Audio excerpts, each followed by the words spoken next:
is communication, your persuasion skills. I think in your books and in your lectures, you have put significant emphasis on character building.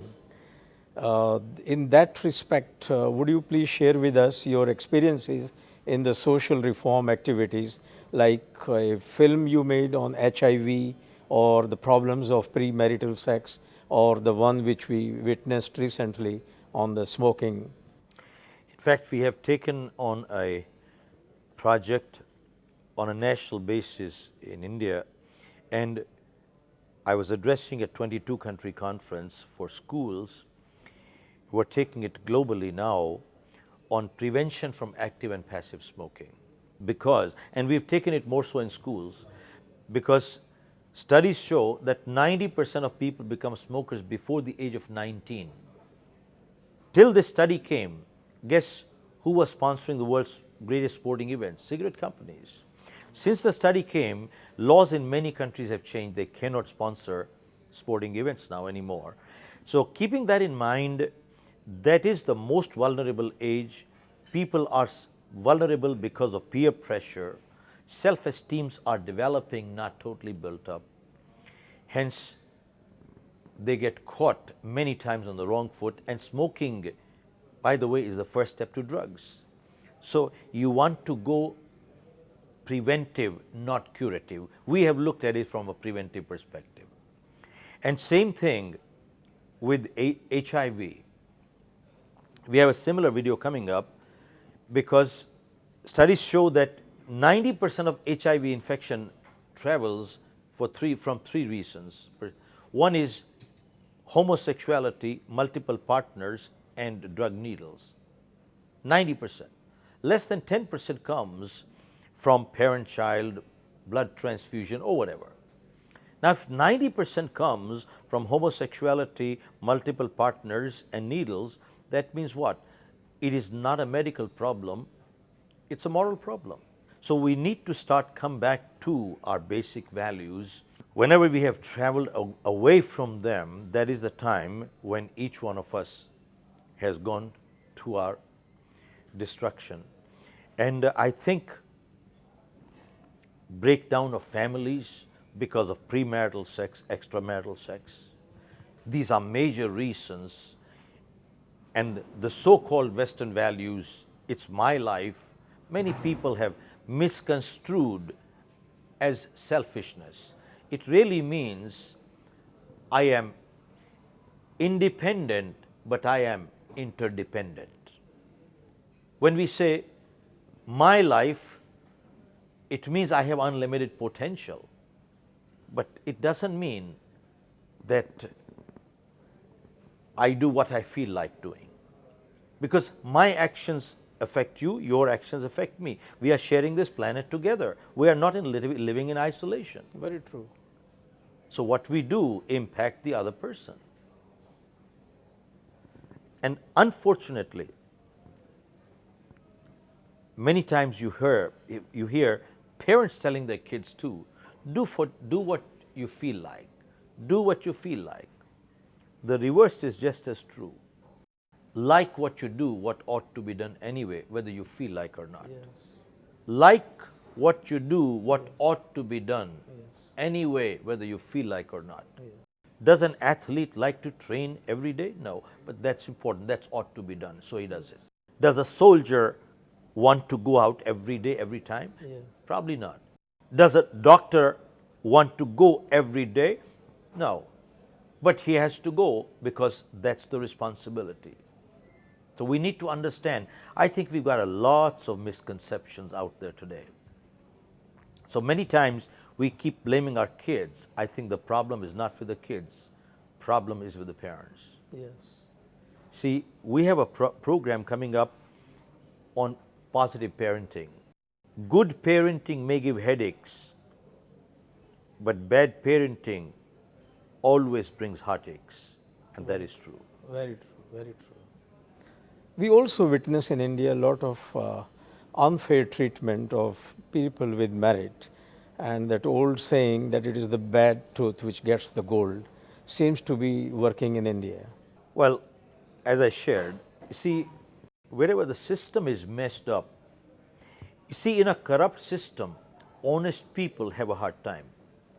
In an honest system, a corrupt person has a hard time. Very true. So I think really acceptance norms in the society, they ought to be up there. If you remember, since you hail from India, going back a few decades ago, corrupt person used to be few and far between.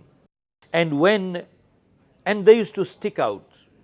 And people's values were such that they used to say, oh, so-and-so person is corrupt. Don't socialize. We wouldn't get our kids married in that family, not with that family. Because there was a stigma attached. I do remember, yes. Today, that stigma has gone away. Today what happens? They find people corrupt and they want to associate with them. And you know what the justification is? Well, you got to be practical. You know, what has happened is our acceptance level has gone up. What was unacceptable at one time has become acceptable. That has become our norm. Benchmark, rather. Hence, our own standards have gone down. Look at this. None of us is 24 karat pure, by the way. I'm not, you are not. No society is. Show me one society which is 24 karat pure. There is none in this world. Yes. But there is a world of a difference between 22 karat and 8 karat. And the degradation is so profound and clear. I'll share with you an example. When we made a mistake, there was a remorse. I did wrong. I used to feel bad because I did wrong. Today, the remorse is not because somebody did wrong. The remorse is, why did I get caught? Now, that's called degradation. 2, an average age of the criminal has gone down. That's degradation. If these two indicators are not good enough to wake up and understand, then I don't think we deserve to wake up anywhere. That's called suicide. I think these are good enough indicators to understand what's happening in society. Your contribution in cleansing the system is very well recognized now. How do you finance these social activities? Well, there are people from our groups who send us donation checks. The rest we are funding by ourselves. We have no other agency that is funding us at all. It's basically our business. What we earn from one side, we put it to the other side. It is our time, effort, man hours that we put into it.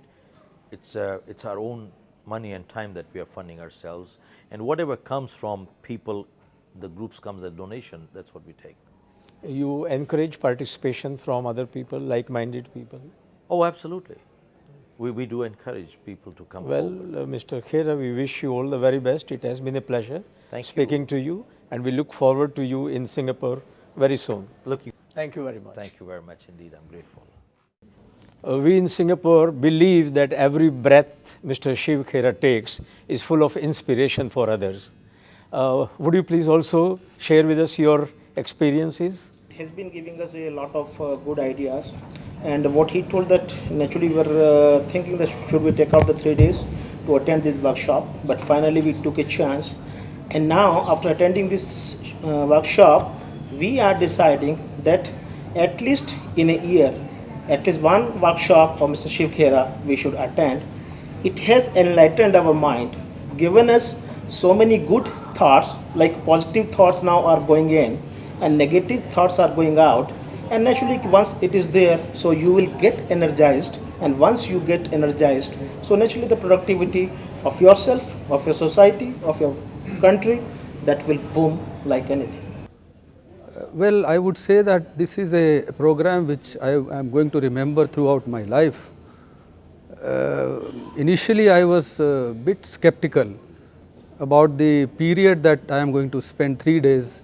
Sparing 3 days is not easy, in fact, for me. But after having attended and after having joined the program, the way it proceeded, the way in fact we got involved in this, every moment I can say I enjoyed. The more in fact we interact, more I listen to him, in fact more knowledge and more experience, it really gives me strength. The kind of values and the kind of philosophy that he shared with us, it's really going to last forever with us. So that is what I can say, in fact. Well, I represent a government corporation that's called National Small Industries Corporation. I am the head of the corporation, and having attended this program, I feel that all my senior management in fact should be able to attend the program, and that is what I am planning over the next few months or 1 or 2 years. And I have also requested them to provide me the whole lot of literature and the DVDs, so that at least those who cannot attend the program can be able to see the programs through DVDs and read the books. This is really a wonderful program.